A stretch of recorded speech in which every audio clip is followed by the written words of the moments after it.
তোমাদের মধ্যে তো কন্টেন্ট বানায়া ফেসবুকে ভিডিও আপলোড দিয়া, ইনস্টাগ্রামে ভিডিও আপলোড দিয়া, ইউটিউবে আপলোড দিয়া, টিকটকে আপলোড দিয়া, এখন এত হতাশ কেন? পরীক্ষায় ফেল করে কেন? তোমরা এত কি বুঝো নাই? তাহলে তোমরা কি পরীক্ষা দিলা?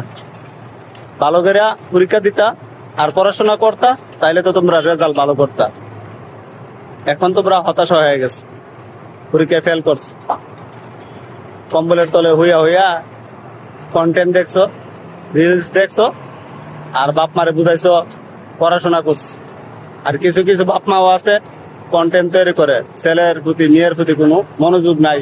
কি করে তারা, কার সাথে মিশে, কার সাথে কি করে, এগুলো দেখার দরকার নাই।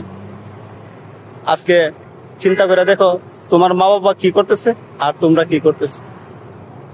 আমার কথাগুলি তো ভালো লাগবো না, তিতা লাগবো। কম্বলের তলে হইয়া ভালোই লাগে দেখতে। বাপ মারে মিশা কথা কয়ে সেরা এমবি টাকা পুরাও, আর নাহলে ওয়াইফাই থাকলে তো চলোই।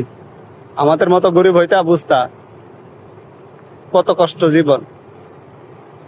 তারপরে আবার ঘুরে দাঁড়াবা। দোয়া রইল, প্রত্যাশা করি তোমাদের জন্য তোমরা আবার সামনে এগিয়ে যাবা।